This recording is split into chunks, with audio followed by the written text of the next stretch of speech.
One of the topics that kind of comes up here and with founders in the community is when it comes to ads is, as far as, introducing that, but kind of balancing the customer experience, right? And not degrading the marketplace experience. So, how did you think about that? Maybe when you first kind of introduced ads to Instacart and kind of managed it.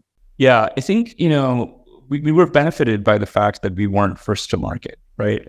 That obviously Facebook and Google existed, but also Amazon had a meaningful multi-billion-dollar ads business as well by the time we launched it. And so there was already a customer understanding on ad load and an understanding of sponsored listing as a product.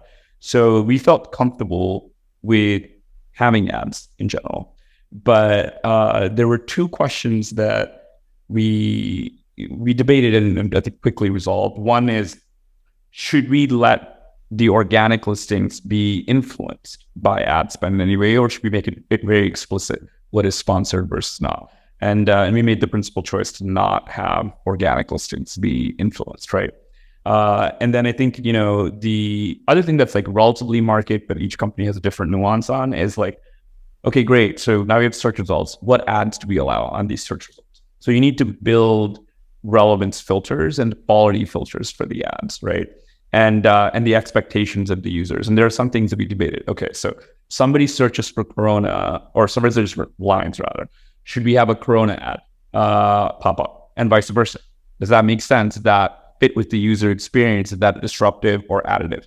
And so there were a lot of these things that we debated, and some of them that we solved by just using Crowdflower type, like we just asked people, like thousands of people, it's like, does this feel relevant to this? And based on that, we came up with, relevance and quality scores that we use.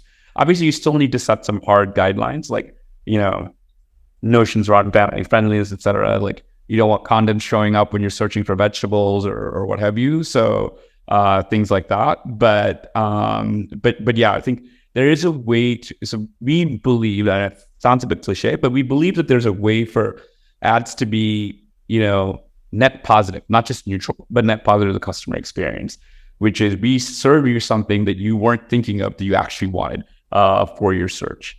And or like you were discovering a new product in the same category that you wouldn't have purchased otherwise and that you're delighted by now. I think that's a big problem in general that online platforms struggle with versus offline platforms, which is discovery. Because the online experience becomes very utilitarian. You go there to buy the things that you want and you know what you want to buy.